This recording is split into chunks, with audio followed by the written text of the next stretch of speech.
Sir నమస్కారం. నమస్తే అండి.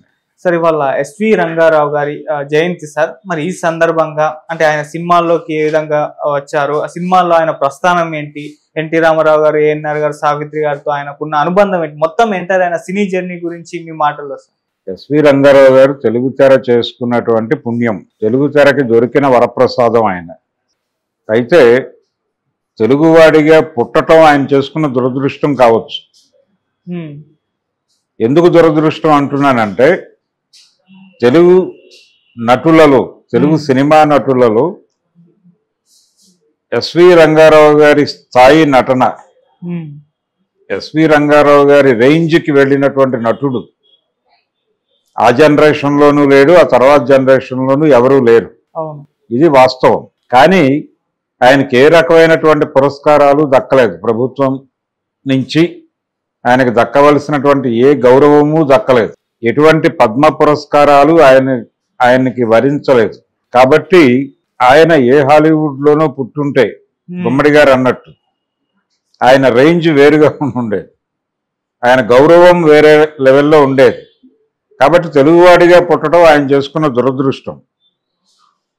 అయితే తెలుగు తెర పూర్వజన్మలో చేసుకున్న పుణ్యం కొద్దీ ఆయన తెలుగువాడిగా పుట్టాడు. తెలుగు తెరకి దొరికిన వరప్రసాదం ఎస్వి రంగారావు. ఆయన రేంజ్ ఏమిటంటే, పాతాళ భైరవ సినిమాలో నేపాళ మాంత్రికుడిగా ఒక క్యారెక్టర్ చేశాడు ఆయన. ఆ క్యారెక్టర్ చూసి ఇమ్మీడియట్ సినిమా పెళ్లి చేసి చూడు, అదే బ్యానర్లో వచ్చిన సినిమా, విజయ ప్రొడక్షన్స్ నుంచి కేవీ రెడ్డి గారు డైరెక్ట్ చేసిన సినిమా అది. ఎల్వి ప్రసాద్ గారు డైరెక్ట్ చేసినటువంటి పెళ్లి చేసి చూడు. పెళ్లి చేసి చూడులో వియన్న క్యారెక్టరు, పాతాళ భైరవలో నేపాళ మాంత్రికుడు క్యారెక్టరు చూస్తే ఈ రెండు పాత్రలు ఒకే నటుడు చేశాడా అని అనుమానం వచ్చే లెవెల్లో వేరియేషన్ చూపించగలిగాడు ఆయన. అది అనితర సాధ్యం, ఇంకొకటి వల్ల అయ్యే పని కాదు. స్టార్ హీరోలు ఉన్నారు తెలుగులో. నందమూరి తారక రామారావు గారు లాంటి మాస్ హీరోలు ఉన్నప్పటికీ ఆయన కేవలం మాస్ హీరో అని మాత్రమే కాదు, ఆయన కూడా అన్ని రకాల పాత్రలు చేశాడు. అయినప్పటికీ ఎస్వి రంగారావు గారి నటనలో ఒక న్యాచురల్ ఫ్లేవర్ ఉండదు. ఆయన ఆ క్యారెక్టర్లో ఇమిడిపోయేవాడు. అంటే తనని తాను ఆ క్యారెక్టర్లోకి ప్రవేశపెట్టుకోవడానికి కుంచుకుపోయేవాడు. ఒక్కొక్కసారి ఆ పాత్ర కోసం ఎక్స్పాండ్ అయ్యేవాడు. ఏమిటి మనిషి అని అనుమానం వస్తుంది. ఈ క్యారెక్టర్లో చూసిన మనిషినైనా నిన్న మనం ఇలా చూసామని డౌట్ వచ్చేలాగా ఉంటుంది ఆయన పాత్రల్ని పోషించిన తీరు. అది ఇంకెవరి వల్ల సాధ్యం కాల. మీరు ఎన్టీ రామారావు గారు ఏ క్యారెక్టర్ చేసినా ఎన్టీ రామారావు ఏదో మేరకు కనిపిస్తాడు. శివాజీ గణేశన్ గారు ఏ క్యారెక్టర్ చేసినా శివాజీ డామినేట్ అవుతాడు. ఎస్వి రంగారావు గారిలో అది లేదు. అందుకు ఆయన ప్రత్యేకం. అదే ఆయన ప్రత్యేకత కూడా. ఆయన కృష్ణా జిల్లా నూజివీడి నుంచి మొదలైంది ఆయన ప్రయాణం. ఆయన చదువు నూజివీడిలో ప్రారంభమయ్యి మెడ్రాస్లో కొనసాగి, అక్కడి నుంచి ఇంటర్మీడియట్ వచ్చి విశాఖపట్నంలో చేసి డిగ్రీ కాకినాడలో చేశాడు ఆయన, బిఎస్సి. కాకినాడలో చదువుకుంటున్నటువంటి టైంలో యంగ్ మ్యాన్ హ్యాపీ క్లబ్ అనేటువంటి ఒక నాటక సమాజంతో ఆయనకు పరిచయం ఏర్పడింది. అక్కడ పీష్వా నారాయణరావు వధ లాంటి నాటకాల్లో ఆయన ముసలి పాత్రలు పోషించాడు 16 ఏళ్ల వయసులో. అది ఒక విచిత్రమైనటువంటి పరిస్థితి. అలాగే షేక్స్పియర్ గారి ప్లేస్, ఇంగ్లీష్ ప్లేస్లో కూడా ఆయన యాక్ట్ చేశాడు. ఇది ఆయన నాటకాలతో ఆయనకున్నటువంటి పరిచయం, రంగస్థలంతో ఆయనకున్నటువంటి పరిచయం. ఈ పరిచయంలో నుంచి ఆయన సమీప బంధువు ఒక ఆయన సినిమా తీస్తూ ఈయన్ని హీరోగా తీసుకున్నాడు. ఈ బిఎస్సి అయిపోయిన తర్వాత ఆయనకి ఫైర్ సర్వీస్లో జాబ్ వచ్చింది విజయనగరంలో. ఆ ఉద్యోగంలో ప్రవేశించి నడుస్తూ ఉన్న టైంలో ఆయనకి వరూధిని అనేటువంటి సినిమాలో హీరో క్యారెక్టర్కి ఆఫర్ వచ్చింది. వెళ్ళాడు, చేశారు. కానీ ఆ సినిమా వర్కౌట్ అవ్వలేదు. 1946లో రిలీజ్ అయింది. అయిపోయిన తర్వాత ఆ సినిమా ఫెయిల్యూర్ తర్వాత ఆయన జంషెడ్పూర్ వెళ్ళి టాటా కంపెనీలో జాయిన్ అయిపోయాడు ఉద్యోగంలో. అయితే జంషెడ్పూర్లో తెలుగు అసోసియేషన్ ఉండేది, తెలుగు వాళ్ళ అసోసియేషన్. దాని తరఫున నాటకాలు వేసేవాడు అక్కడ. ఈ క్రమంలో యంగ్ మ్యాన్ హ్యాపీ క్లబ్లో కాకినాడలో ఆయన నాటకాలు వేసే రోజుల్లో అక్కడ బిఏ సుబ్బారావు గారు రెగ్యులర్గా వచ్చేవాడు. బిఏ సుబ్బారావు గారికి ఏమిటి కాకినాడతో రిలేషను అంటే ఆయన రైల్వేస్లో టికెట్ కలెక్టర్గా పనిచేసేవాడు. పనిచేస్తూ నాటకాలు వీటి మీద కూడా ప్రత్యేక శ్రద్ధ ఉండేది ఆయనకి. ఆ తర్వాత ఆయన సినిమాల్లోకి వెళ్ళాడు, ప్రొడ్యూసర్, డైరెక్టర్ అయ్యాడు. ఎన్టీ రామారావు గారికి మొదటిసారి హీరో ఛాన్స్ ఇచ్చింది ఆయనే, పల్లెటూరు పిల్ల సినిమాలో. అంతకుముందు మన దేశం అనేటువంటి సినిమాలో ఆయన యాక్ట్ చేశాడు. ఆ బిఏ సుబ్బారావు గారికి యంగ్ మ్యాన్ హ్యాపీ క్లబ్ ద్వారా ఎస్వి రంగారావు పరిచయం. ఈయన వరూధిని ఫెయిల్యూర్తో వెళ్ళిపోయి ఉన్నాడు అనే విషయం తెలుసుకుని పల్లెటూరు పిల్లలో యాక్ట్ చేయడానికి ఎస్వీఆర్ని పిలిచాడు ఆయన. అయితే ఆయన పిలిచే సమయానికి రంగారావు గారి తండ్రి గారికి ఆరోగ్యం బాగోక అక్కడికి వెళ్లాల్సి వచ్చింది.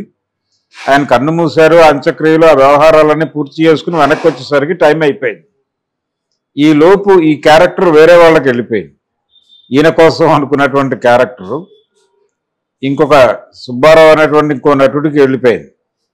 వెళ్ళిపోయిన తర్వాత ఈయన అక్కడికి వెళ్ళి కలిశాడు బిఏ సుబ్బారావు గారు. కలిసినప్పుడు ఆయన ఏంటంటే ఇందులో ఒక ముసలి దొంగ పాత్ర ఉంది, అంటే సమాజాన్ని తన కోణంలోంచి తాను దర్శించేటువంటి ఒక క్యారెక్టర్ ఉంది, అది చేసేయన్నాడు. ఈయనకి ముసలి పాత్ర చేయటం అనేది రంగస్థలం మీదే అలవాటు కాబట్టి ఆయనని నో చెప్పలేదు, చేశాడు. చేసిన తర్వాత మెడ్రాస్లో ఆయన జీవితం ప్రారంభమైంది పల్లెటూరు పిల్లతో.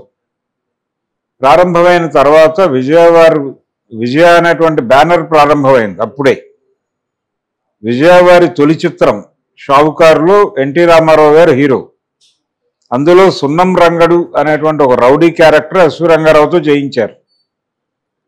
బిఏ సుబ్బారావు సినిమాలో చూసి ఆ క్యారెక్టర్ ఆఫర్ చేశారు ఎల్వి ప్రసాద్ గారు. ఆ క్యారెక్టర్ చేసిన తర్వాత ఆయన్ని విజయాలో పర్మనెంట్ ఆర్టిస్ట్గా తీసేసుకున్నారు. ఎన్టీ రామారావు గారు ఎలాగైతే పర్మనెంట్ ఆర్టిస్టు, ఈయన కూడా అలా మారిపోయాడు. అలాగే ఆయన తిరిగి మెడ్రాస్ వచ్చిన తర్వాత, పల్లెటూరు పిల్ల టైంలో ఆయన తిరిగి మెడ్రాస్ వచ్చిన తర్వాత మెడ్రాస్లో ఒక షెల్టర్ వెతుక్కోవటానికి ఒక ప్రయత్నం జరిగినప్పుడు ఆ షెల్టర్ దొరికే లోపు మీన్ వైల్ ఆ 2-3 రోజులు, ఆ వారం రోజులు, ఆ 10 రోజులు ఎన్టీ రామారావు గారి రూమ్లో ఉన్నాడు ఆయన. రామారావు గారు, టీవీ రాజు గారు, తాతినేని ప్రకాశ్రావు గారు కలిసి ఒక ఇంట్లో ఉంటుంటే ఈయన కూడా వెళ్ళి అక్కడ తలదాచుకుని తర్వాత తన షెల్టర్ తాను చూసుకున్నాడు. అలా ఒక రిలేషన్ ఉండేది ఎన్టీఆర్తో ఎస్వి రంగారావుకి. అయినప్పటికీ రంగారావు గారిలోని నటుడి పట్ల చాలా విధేయతతో ఉండేవాడు ఎన్టీఆర్. చాలా సినిమాల్లో వాళ్ళిద్దరి మధ్య ఆ పోటీ కనిపిస్తుంది. ఎస్వి రంగారావు గారిని టార్గెట్గా పెట్టుకున్నట్టుగా కనిపిస్తాడు కొన్ని సందర్భాల్లో ఎన్టీఆర్. అంటే ఆయన చేసిన పాత్రలు తను చేయాలని తపన పట్టడం. ఆయనకి నర్తనశాలలో కీచకుడి పాత్రకి విపరీతమైన పేరు వచ్చింది. జకార్తా ఫిల్మ్ ఫెస్టివల్లో ఆయన ప్రత్యేకంగా పిలిచి సత్కరించారు. అక్కడ ఈ లెవెల్ పెర్ఫార్మెన్స్ చేశాడు ఆయన. అది చూసి తాను కూడా కీచకుడు చేయాలి అనే ఉద్దేశంతో శ్రీమద్ విరాట పర్వం అనేటువంటి సినిమా తీశారు ఎన్టీ రామారావు. అలాగే ఆయన చేసినటువంటి అక్బర్ క్యారెక్టర్, నిజానికి దీనికి ఒక మాతృక ఉంది. పృథ్వీరాజ్ కపూర్ గారు యాక్ట్ చేశారు. పృథ్వీరాజ్ కపూర్ ఇన్ఫ్లుయెన్స్ ఎన్టీ రామారావు మీద ఉంది. అందుకని ఆయన అక్బర్ సలీం అనార్కలి అనే సినిమా తీశాడు తన బ్యానర్లోనే. రంగారావు గారు అనార్కలి సినిమాలో అక్బర్ వేశాడు కాబట్టి తను వేశాడు. అలాగే రంగారావు గారు వేసిన రావణుడి పాత్ర తను వేశాడు. రంగారావు గారు వేసినటువంటి దుర్యోధనుడు తను వేశాడు. కానీ పౌరాణికం చేసినా, జానపదం చేసినా, సాంఘికం చేసినా, చారిత్రాత్మకం చేసినా, లేకపోతే యాక్షన్ క్రైమ్ సినిమా చేసిన రంగారావు గారిది ప్రత్యేక ముద్రే. ఆయన ఎటువంటి అంటే పెర్ఫార్మెన్స్లు ఎలా ఉండేదంటే పోటాపోటీ వీళ్ళ మధ్య. పాండవ వనవాసం సినిమాలో ఘంటసాల గారు చాలా ఫెరోషియస్గా పాడినటువంటి ఒక పద్యం నేపథ్యంలో భీముడు ప్రతిజ్ఞ చేస్తాడు. ఇది అంటే యుద్ధంలో నీ ఊరువులు పగలగొట్టి నెత్తురు తాగుతాను అని ఒక ప్రతిజ్ఞ చేస్తాడు. ఇది నడుస్తున్న టైంలో దుర్యోధనుడిగా రంగారావు గారు నటిస్తూ ఒక పాపులర్ డైలాగ్ ఉంటుంది, ధిక్ అసందర్భ ప్రలాపి అంటాడు ఆయన. ఈయన ఆవేశంగా చెప్పిన డైలాగు అంతకుముందు ఘంటసాల గారు చాలా అంటే ఉగ్రస్వరంతో పాడినటువంటి పద్యము, వీటన్నిటినీ అలా తీసి పక్కన పడేస్తూ ఆ డైలాగ్ ధిక్ అసందర్భ ప్రలాపి అని అంటాడు. అది చాలా పాపులర్ అయింది ఆ డైలాగ్. ఒక్కసారి గతుక్కుమంటాడు ఎన్టీఆర్ భీముడి వేషంలో. ఈ లెవెల్లో ఉండేది ఆయన పెర్ఫార్మెన్స్. అంటే అది డైరెక్టర్ చెప్పి చేయించుకున్న సన్నివేశమే కావచ్చు, కానీ ఆడియన్స్కి భలే కొట్టాడు అనేటువంటి ఒక ఇంప్రెషన్ ఇచ్చినటువంటి సందర్భం. ఇలాంటి ఝలక్లు ఇచ్చినటువంటి సన్నివేశాలు ఎస్వి రంగారావు గారి జీవితంలో కోకొల్లలు. ఆయన ఒకవైపు కృష్ణ గారి యాక్షన్ సినిమాలు, వాటిలో కౌబాయ్ సినిమాలు, వీటిలో కొన్ని విచిత్రమైన గెటప్ ఉన్న క్యారెక్టర్లు చేస్తూ, ఇప్పుడు జగజ్జట్టీలు అనే సినిమాలో ఆయన ఒక టిపికల్ క్యారెక్టర్లో కనిపిస్తాడు. దాసరి నారాయణరావు గారు డైలాగ్ రైటర్ ఆ సిరీస్కి. జగజ్జట్టీలు, జగజ్జంత్రీలు, జగత్ కిలాడీలు, ఇలాగా ఎరా గూట్లే అనే డైలాగ్ అక్కడి నుంచి పుట్టింది. దాసరి గారు రాసిన డైలాగ్. అది రంగారావు గారు డెలివరీ చేసినటువంటి పద్ధతి జనాలకు విపరీతంగా క్యాచ్ అయిపోయింది. అది అలా ఏ క్యారెక్టర్ చేసినా ఆ జానర్లో ప్రత్యేకంగా కనిపిస్తాడు ఆయన. అంతకు ముందు సినిమాలో అదే సమయంలో వచ్చినటువంటి పన్నంటి కాపురం సినిమాలో ఇంటి బాధ్యతలు భుజాన మోసేటువంటి ఒక పెద్దన్నగా కనిపిస్తాడు. ఆ పెద్దన్నే కనిపిస్తాడు రంగారావులో. అలాగే ఆయన ఘటోత్కచుడిగా నటించినటువంటి మాయాబజార్ సినిమాకి ఆయనే హీరో. ఆ సినిమాలో యాక్చువల్ కథ ప్రకారం హీరో అక్కినేని నాగేశ్వరరావు గారు అభిమన్యుడి పాత్రలో. అభిమన్యుడు హీరో ఆ కథలో. కానీ అభిమన్యుడిని 4వ స్థానంలోకి నెట్టేశారు. మొదటి స్థానం రంగారావు గారు, 2వ స్థానం సావిత్రి, 3వ స్థానం ఎన్టీఆర్ అనుకుంటే 4వ ప్లేస్లోకి నాగేశ్వరరావుని గుంజారు ఆయన హీరో అయినప్పటికీ ఆ సినిమాలో. సో మాయాబజార్ హీరో హీరోయిన్స్ ఎవరు అంటే ఎవరైనా చెప్పేటువంటి సమాధానం ఎస్వి రంగారావు, సావిత్రి. ఆ రెండే కీలకం సినిమాలు. ఆ సినిమాని రన్కి దోహదపడింది వాళ్ళిద్దరే. సపోర్టివ్గా రామారావు, నాగేశ్వరరావు నిలబడ్డారు అంతే. ఇది మీ ప్రతి సినిమాలోనూ అప్పు చేసి పప్పుకుల్లో ఆయన సావిత్రి తండ్రిగా అదరగొట్టేస్తాడు. అలాగే పెళ్లి చేసి చూడలో కూడా సావిత్రి తండ్రి ఆయన. ఎల్వి ప్రసాద్ ఆ సినిమాకి ఈ సినిమాకి కూడా డైరెక్టర్. అయితే ఆ సినిమాలో ఆయన పక్క వాళ్ళకి హెల్ప్ చేయడం కోసం తను కష్టాల పాలైపోతూ ఉంటాడు. విచిత్రమైనటువంటి హామీలు ఇచ్చేస్తూ ఉంటాడు అవతల వాళ్ళకి, ఏం పర్లేదు నేను ఉన్నానని. అవి ఒకసారి జరగనప్పుడు అందరూ వచ్చి తిడతారు. ఆ టైంకి ఆయనేమో రక్షకుడిగా కనిపిస్తాడు. అదొక టిపికల్ క్యారెక్టర్. ఆ క్యారెక్టర్లో రంగారావు గారి పెర్ఫార్మెన్స్ చూస్తే ఎవరికైనా సరే బసు చటర్జీ సినిమాల్లో ఉత్పల్ దత్ గారు ఎస్వి రంగారావుని కాపీ కొట్టాడా అని అనుమానం వచ్చే లెవెల్లో ఉంటుంది ఆయన నటన. ఇలా రంగారావు గారు హీరో పాత్రకి వచ్చినప్పటికీ ఇండస్ట్రీకి విలన్ గాను, క్యారెక్టర్ ఆర్టిస్ట్ గాను చాలా అద్భుతమైనటువంటి పెర్ఫార్మెన్స్తో తెలుగు తెరని మించిన కీర్తి సంపాదించాడు ఆయన. తెలుగులోను, తమిళ్లోనూ కూడా. అక్కడ కూడా చాలా సినిమాలు చేశాడు ఆయన. 300 పైచీలకు సినిమాలు చేశాడు ఆయన. అంతా లైఫ్ స్పాన్ 56వ సంవత్సరంలో చనిపోయాడు ఆయన. 56 సంవత్సరాలే జీవించాడు రంగారావు గారు. నిజానికి అల్లూరి సీతారామరాజు సినిమాలో అగ్గిదొర పాత్రకే ఆయన తీసుకున్నాడు రామచంద్రరావు గారు. కానీ ఈయన అనారోగ్యంతో ఉండటంతో ఆ క్యారెక్టర్ బాలయ్యతో చేయించారు సినిమాలు. అలా వదులుకున్న సినిమాలు ఉన్నాయి ఆయన అనారోగ్యంతో. ఫైనల్గా ఆయన తెలుగు తెర మీద అంటే ఎవరు చనిపోయినా కానీ ఈ లోటు తీర్చలేనిది, తీరనిది అని మాట్లాడుతూ ఉంటారు. అది మిగిలిన వాళ్ళ విషయాల్లో ఎంతవరకు నిజం అనేది పక్కన పెట్టేస్తే ఎస్వి రంగారావు గారి విషయంలో ఆయన లేని లోటు తీర్చటం సాధ్యం కాదు అనే స్టేట్మెంట్కి చాలా బలం ఉన్నటువంటి స్టేట్మెంట్, అది వాస్తవమైనటువంటి స్టేట్మెంట్ ఆయన విషయంలో. నిజంగానే ఆయన మరణం తెలుగు తెరకు తీరని లోటుగానే మారింది.